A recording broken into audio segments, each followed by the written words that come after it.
set your heart on Him and His promises? Are you in love with God? If you will begin to do that, you will be amazed at what God can do in your life.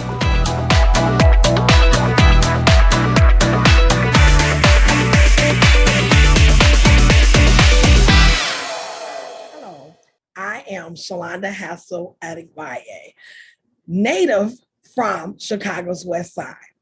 I am the founder of the SHA Experience not-for-profit organization. I'm also a serial entrepreneur. I'm an author, mentor, certified motivational speaker, master life coach, and grief counselor.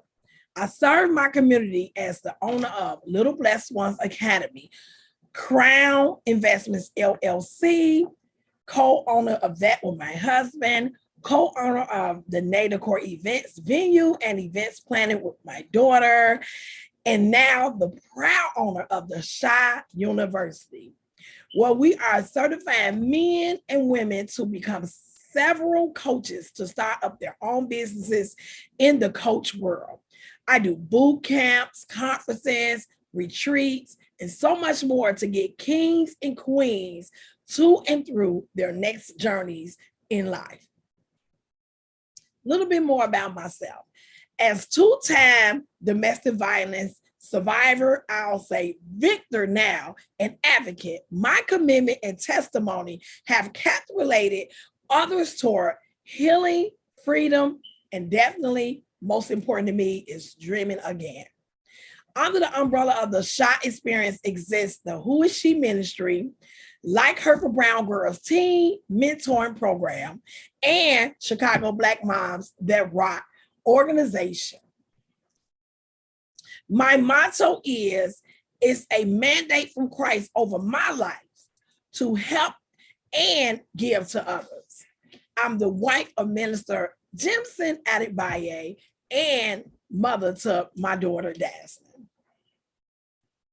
All of my social media outlets where you can find me, Facebook and Instagram, you can look me up. I am on there. You can do at Master Coach Shelonda Hassell-Adegbaye, and it should pop right up. Facebook, I also have pages where you can look up the SHA Experience non-for-profit. My website is theshaexperience.com. Email the SHA.experience@yahoo.com. So I want to go a little bit more into depth about who Shelonda Hassell-Adegbaye is. I grew up on the west side of Chicago, stayed in Rockwell Gardens projects. My parents, Edgar and Diane Hassell, were married and had 8 beautiful children. I was the third child and the oldest girl. That came with a lot of responsibility. And anybody who knows, if you're in a family where you're the oldest girl back in the 70s, 80s, and 90s, you had a little bit more responsibility than the other children in the house, right? It was a lot. My father was on drugs most of my childhood. So you know what comes with that. I did get to see a lot. And my mom was a very serious Christian woman who prayed her husband out of all of the addictions that he had going on. After dealing with 2 domestic violence relationships, 2 different times in my life, I went through a lot, both of these times, dealing with both of those relationships. The first relationship, which I gave almost a full 8 years to, was total mental and psychological abuse from the beginning to the end. And we all know over the time, from that first year, it was just like love at first sight, right? That was my first love. Never had experienced love before besides loving my father, my mom, and my siblings. So to come outside of that, this is a different type of love. And so I was yearning and I was just ready, like, okay, this gotta be it, right? No, it wasn't. After dealing with that for 8 years, I moved out of that situation only to find myself in another situation, which was the second physical abuse and mental. I was in that for 17 years long. That relationship was started off as girlfriend, boyfriend, married, wasn't in love, shouldn't have married, but I did because of the church people were on me about dating and being in a relationship with somebody and fornicating at the time outside of not being married. So I was forced to marry, got pregnant, had my one child, which is my daughter, who I love so dearly. And I divorced him after, I believe it was 10 years or maybe 11 years to be exact, and then remarried him after he got saved, joined church. But that was the worst time ever of my life, was to get back married to the same person who actually never changed. It got worse the last 8 years.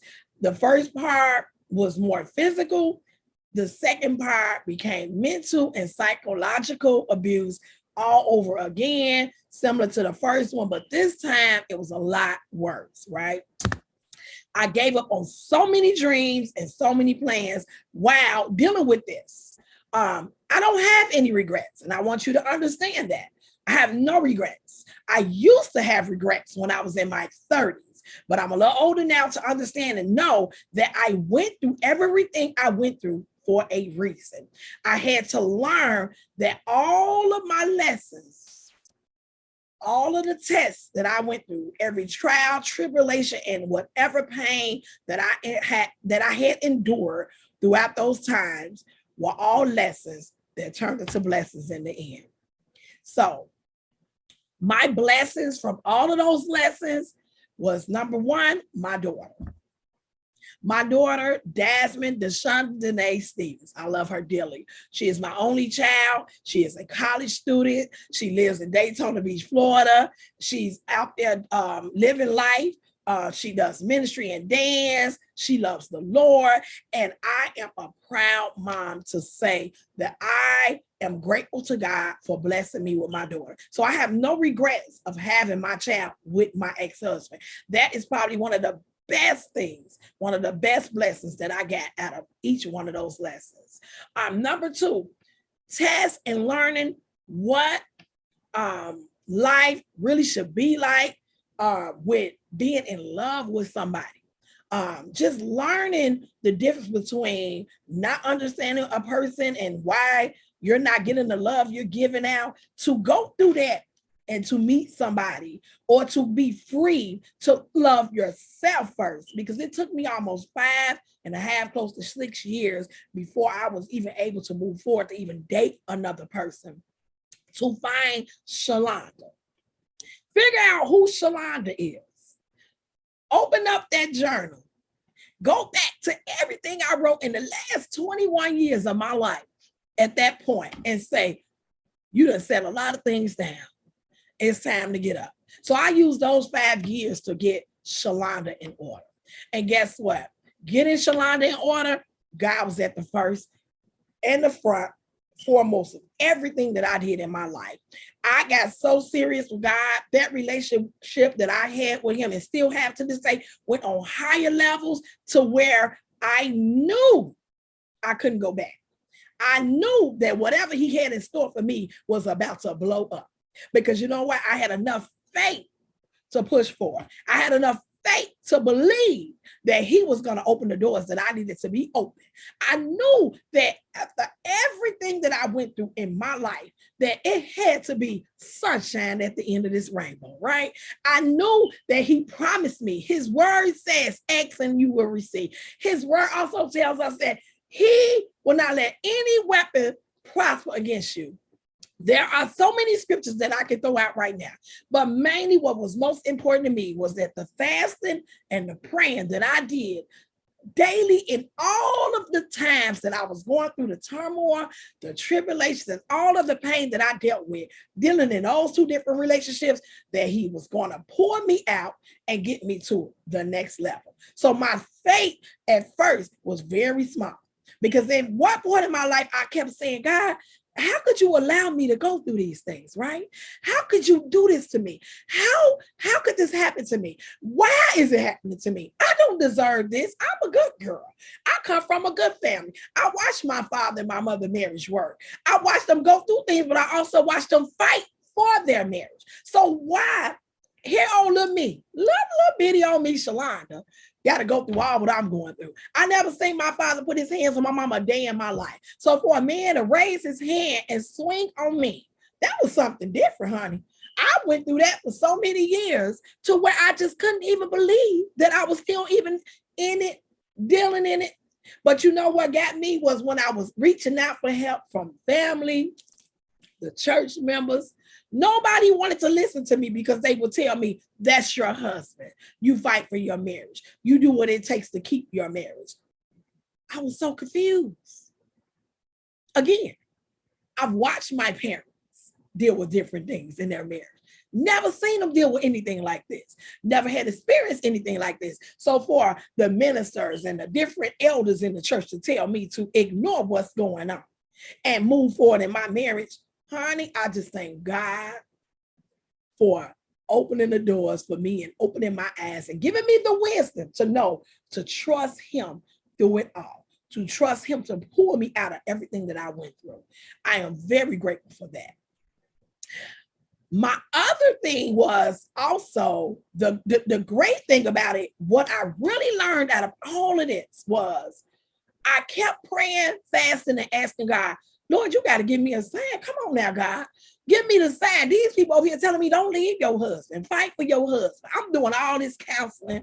We went to counseling with 3 different counselors, 2 ministers, and then a regular certified counselor, paying money for them to sit down on these couches. And after each one of those sessions, each individual counselor, the 2 pastors, the one that married us, our very own pastor, and now we went outside of anybody that knew us because at this point, it was more so him believing that people were taking my side.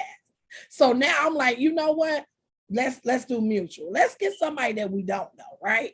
We get somebody else we don't know. And I tell you to this day, all 3 of those people, individuals told me, get away, run, file for divorce. No, either you're going to kill him or he's going to kill you.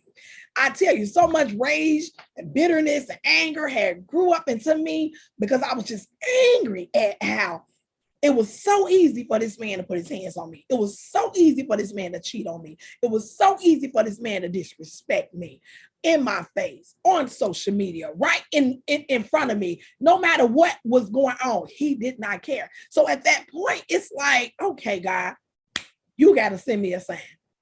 I don't want to be in jail for the rest of my life. I don't want to be in my grave and my daughter's here by herself trying to raise herself.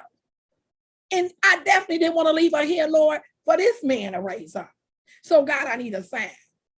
And don't you know, one morning I was laying in my bed and my daughter knocked on my bedroom door. And she said to me, Mom, can I please talk to you? And I said, come on in. She came in the room. At the time, I believe my daughter was 13. She was getting ready to graduate 8th grade at the time. And she said to me, Mom, I have a question. I just want to know, why do you stay with my dad? As a mother, I never wanted my child not to be able to come and ask me anything. I always wanted to leave an open door so that she's comfortable to know and ask whatever it is she needed to know from her mom. So at the moment that she asked me that, I had to sit up and I was very honest with her. I couldn't say nothing but, I don't know. I don't know why I'm still with him. And she said, Mom, don't you know you deserve so much better? Mom, don't you know he does not deserve you? You could do so much better. She said, Mom, if you are staying with my dad because of me, I want you to leave because I do not want you to deal with this. I do not want you to continue to go through this because I know you deserve so much better. To hear a 13-year-old tell her mom something like that, I said, thank you, Jesus. That was my sign. I couldn't even believe it. It was like a flush of joy that came over my heart, came over my spirit. It did something to me, y'all. I want you to understand. I literally 3 days later, I found a lawyer. I filed for my divorce. I did a fast track rush divorce because I knew I was done. We had been together for the last 2 years, sleeping in different rooms, barely talking, just arguing, fighting. It was just ridiculous. It was time to exit. And I thank God to this day for sending me that sign. I waited on the sign for some years, y'all. You don't even understand. I would be thinking it was going to be a prophet. I used to think I would go to services and be like, okay, wait a minute. Now I'm going to get up and see if this prophet going to tell me to get up out of this mirror. Honey, that did not work. It was always something that I never thought it would be. And that was my child who came to me and gave me the words and the sign from the Lord to get up out of that thing. And so I love my baby and I thank her for that. But even after going through all of this, I didn't believe in love again. I gave up. I'm going to be real with you. I told myself, honey, it's about Shelonda from this point on. My daughter was getting ready to, she was going into 8th grade. That's what it was. So now it was focus on her. Focus on her and her future. It's time to build. It's time to get some generational wealth. Because at the time, I was doing good. I was making good money at the academy. But listen, I am a person of dreams. I had so many ideas in my brain. I done wrote down stuff for the last 17, 18, 19 years on what God gave me that I shut the book on. So no, it was time to get back in school. It was time to go do some certifications. It was time to write that book. It was time to get up. Push my dreams. Stop believing that I can do it myself. Stop believing in my head that it can't happen. If I don't get up and do what I need to do, I needed to get up. I needed to ask God to be the forefront of everything that I was about to do. And that's exactly what he did. I am so grateful to God that I can honestly sit here today and tell you that everything that I went through, so if I didn't go straight for it and put God first, that it would clash, it wouldn't work. I was going to be destroyed, every dream, every business, anything I ever put my hand on. I was just like, God, I went through all of this.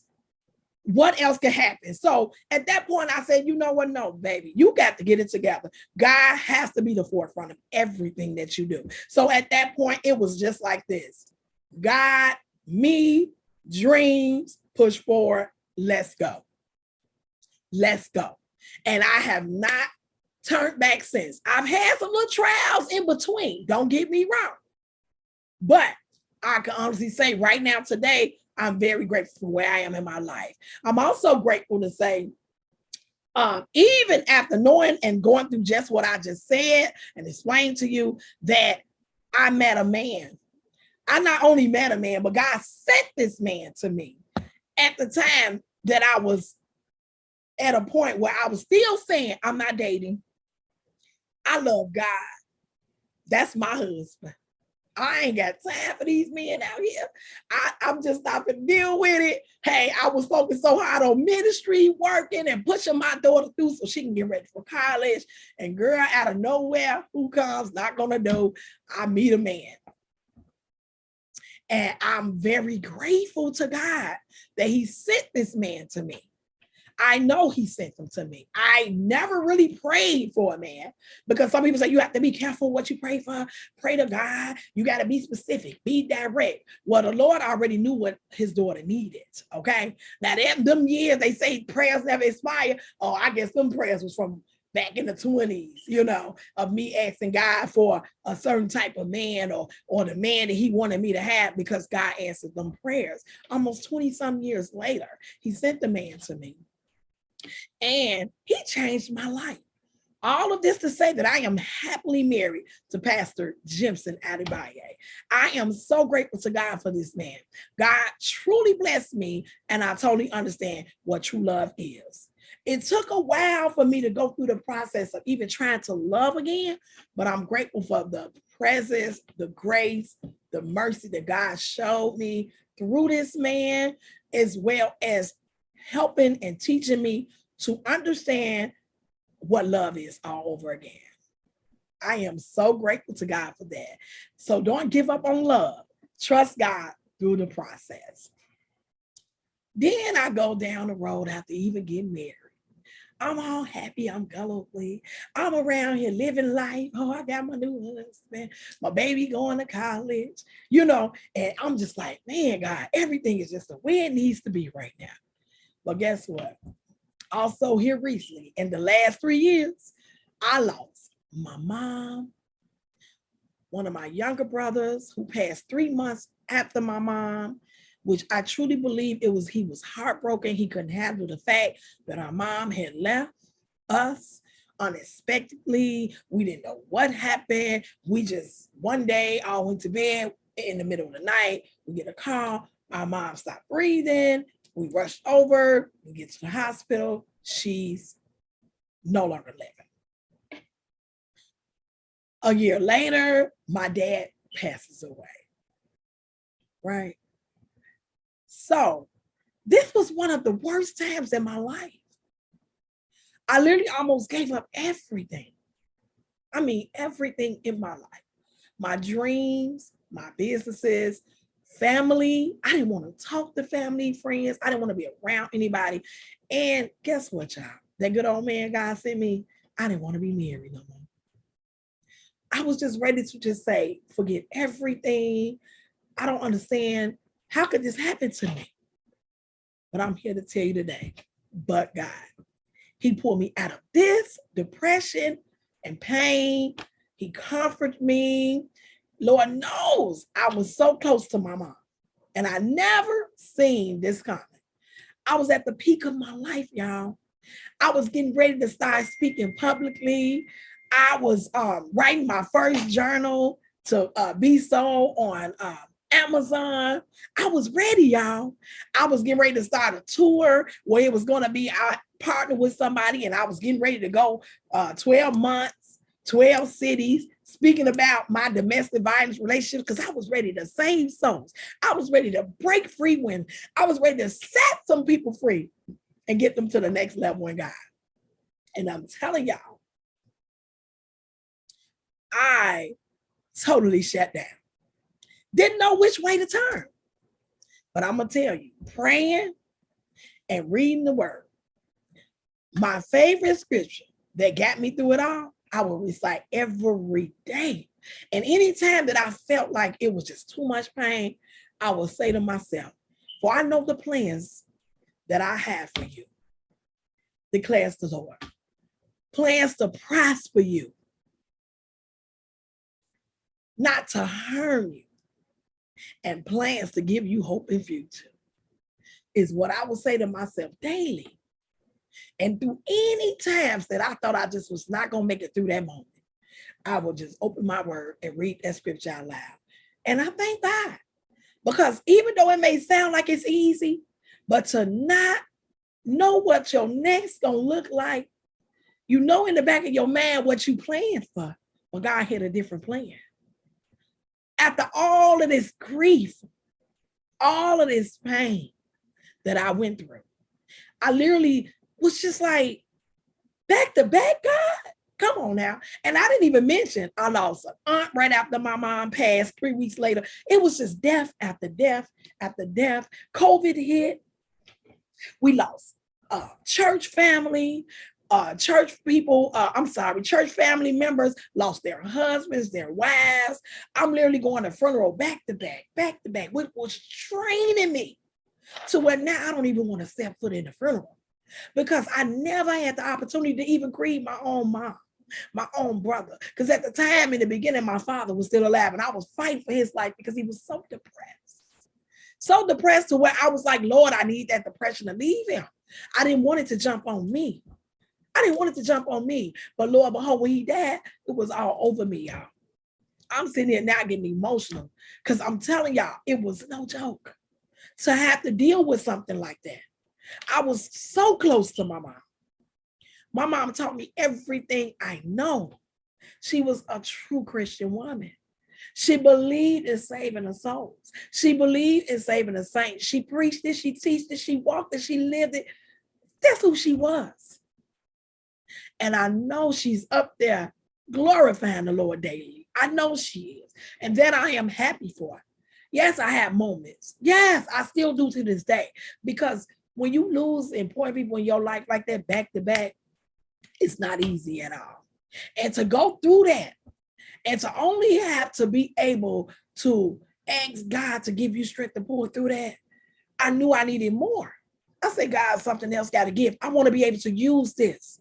I want to be able to learn something from this. I want to be able to teach women how to get over grief. how to move forward without constantly going through grief. Because guess what? I'm going to tell you something. I don't care how much grief coaching you can go through, counseling, going to sit on the couch. You're still going to go through some type of grief every day of your life because the littlest thing will remind you of that person. I could tell you, one day I went to dinner with my husband. I watched these women come in. They were like my mother age, her best friend age. Her best friend had passed away a couple of years before her. And they was all happy and jazzy. I started crying. And my husband said, well, babe, what's wrong? I said, I can't even eat my food because they remind me so much of my mother and her best friend. Their relationship, how close they are, how well they're getting along, they laughing. I said, it just makes me, it makes me feel some type of way.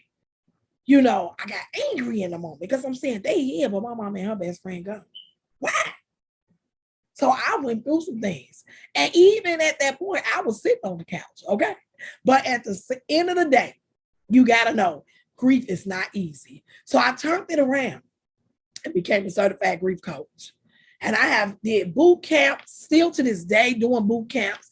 I have also did an ebook on how to get over your grief from Coach Shelonda, which you can get on my website as well. And I push really hard to try to get people over that obstacle. Although you will never completely be over it, I do know that I will say this. If you hold on the hand of God, you can get through it. So what I've learned from all of what I've went through is don't give up on your dreams or your plans. Those trials and tribulations come for a reason. Sometimes they'll give us a little setback, but it's okay. It's okay. Don't try to fix or change a person. If you're dealing in relationships with people who are domestic violence or whatever, just not willing to, work on the marriage or work on the relationship, whatever you do, don't try to fix them. Don't try to change them. Allow God to do his will with that person. Allow God to do his will in that situation. Because a lot of times we try to go in and we try to be the doctor. We are not doctors. Unless you went to school to be a doctor, that kind of doctor, I can't even say that type of doctor is going to fix whatever that situation is. So I say, allow God to do his will in every situation in your life. I am so blessed and highly favored that I am forever grateful for all God has done in my life, right? I'm so grateful, and I'm grateful. I know he can do the same for you. If you believe he can and keep pushing forward. I just completed, you guys, my 5th book, which will be on Amazon, where I am the co-author in a new anthology with author Dr. Renee Huffman, 14 bestseller author, is the book's overseer. Extremely excited about this book. The launch date for that is July 30th. The book is called Queen Esther's Royal Code. And I did a chapter on success and what it looks like in the eyes of Queen Esther. So you know that's going to be good. So be on the lookout for that book as well. Trust me, it will bless you. I am also the new proud owner of the SHA University, which opens this September for the fall season. We're going to be doing online courses as well as fast track classes where you come in for 2 days and knock out a 16-week course and get your certifications for several different coaching certifications that we will be offering. And also in September, I'm dropping my very first anthology name, From Trials, Pain, and Tribulations to Freedom, Testimonies, and Victory.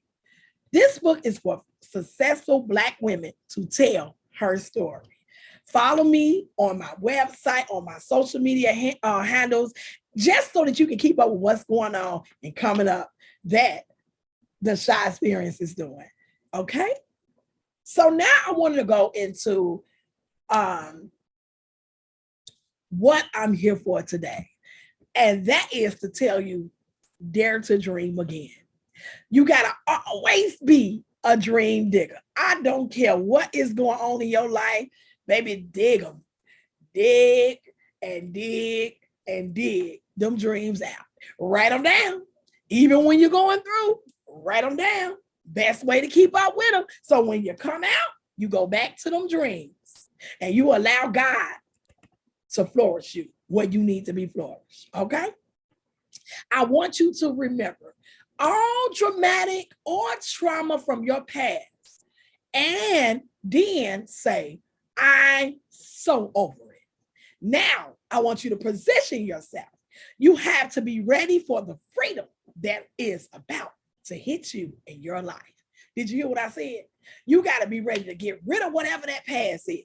You got to tell yourself, I am over it. I am over it. You know why? Because now you need to move that out of the way so that you can be ready for the freedom that is about to hit you in your life.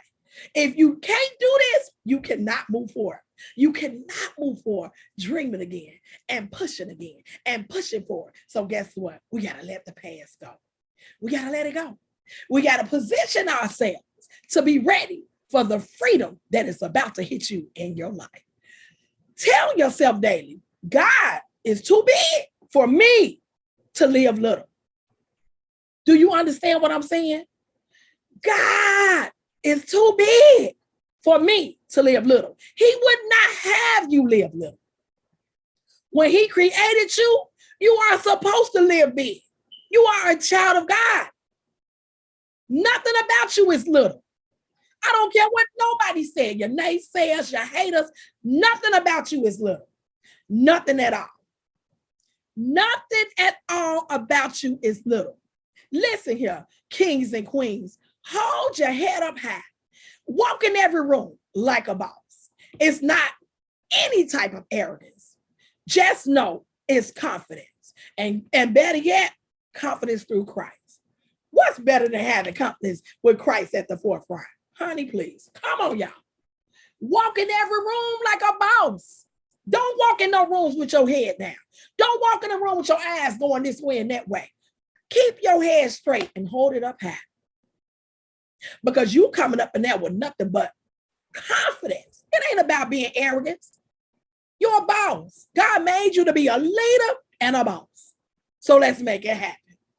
You got to know this, that painful places, they don't destroy purposeful people. Those places only make us stronger. Did you hear what I said? The pain that you go through, they don't destroy us. They just knock us down. It's up to you to get up and move forward. These places only make us stronger if you let them. But if you continue to want to stay there, then you destroy the purpose that God has for your life. So at this point, get up. We got to be over the painful places. We got to get rid of the painful places. We got to let go. We got to forgive some people. We got to forgive some situations. And better yet, forgive yourself.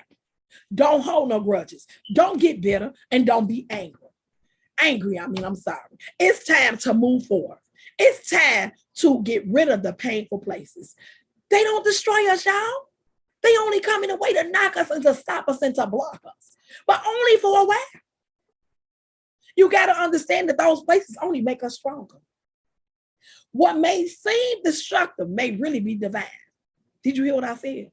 What may seem destructive may really be divine, and that is you. Believe it, understand it, and live it. Every upset or setback are all setups for what? Major comebacks. Did you hear what I said?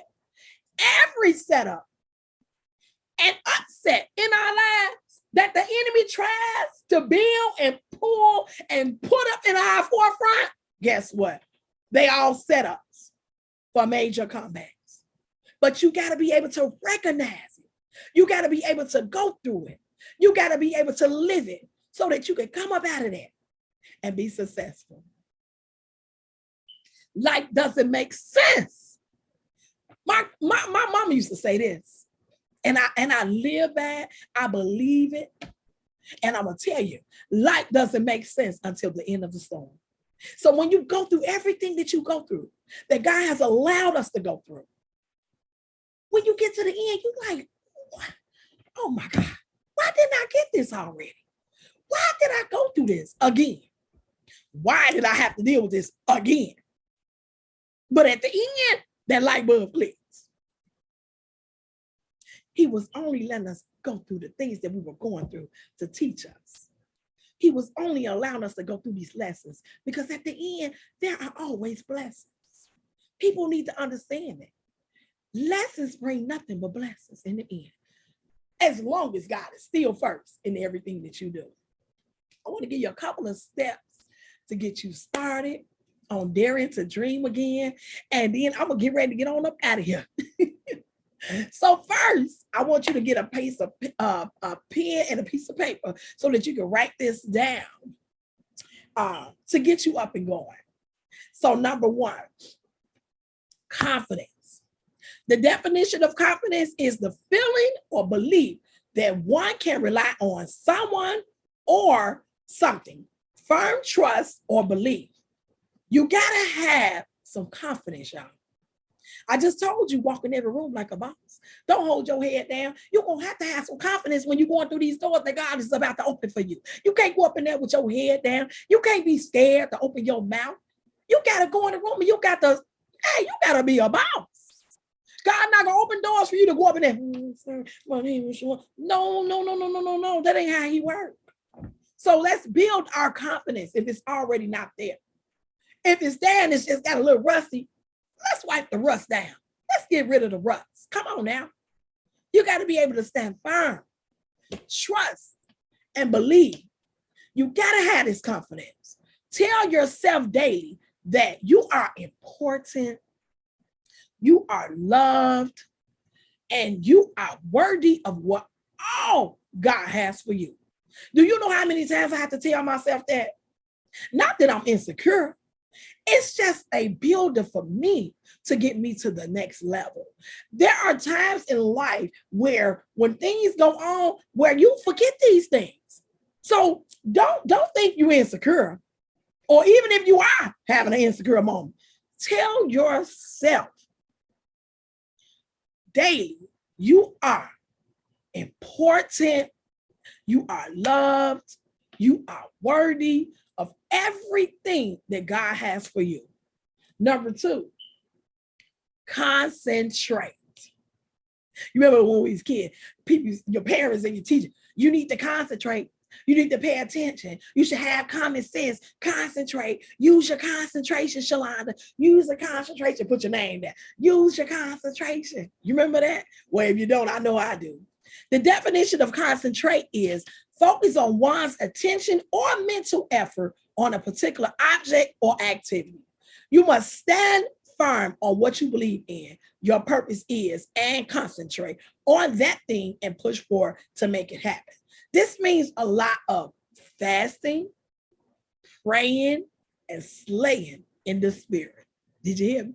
You remember I said in the beginning, I said, I did a lot of fasting. I did a lot of praying. Hey, now I've added on slaying in the spirit. I have to ban those devils out of here. I have to come against them in the name of Jesus Christ on a daily basis. So you better do the same thing. And all while this is going on, make sure you're concentrating.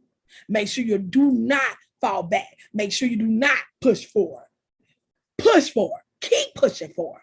Keep pushing until it happens. Keep pushing until you see the blessings that God has for your life. And number three, continue.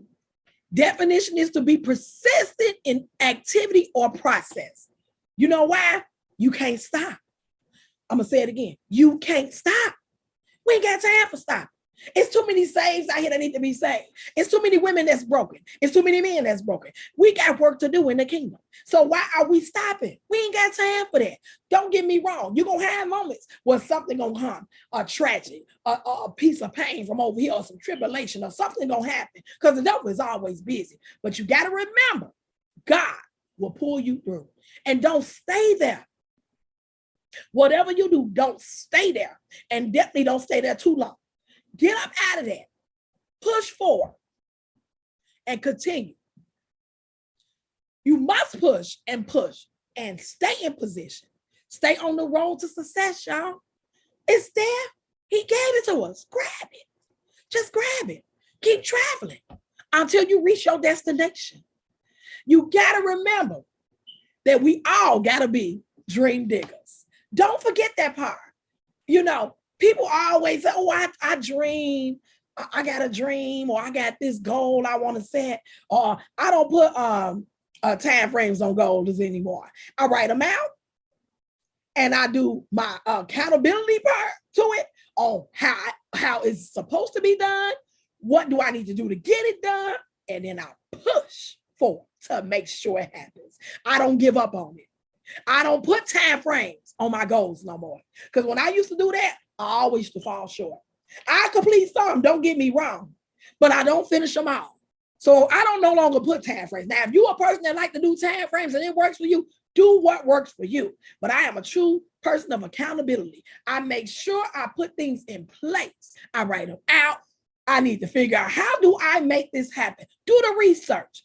Do I need to hire this person for the website? Do I need to hire this person to proofread my book? Whatever it is on that list of my goals, they are written out.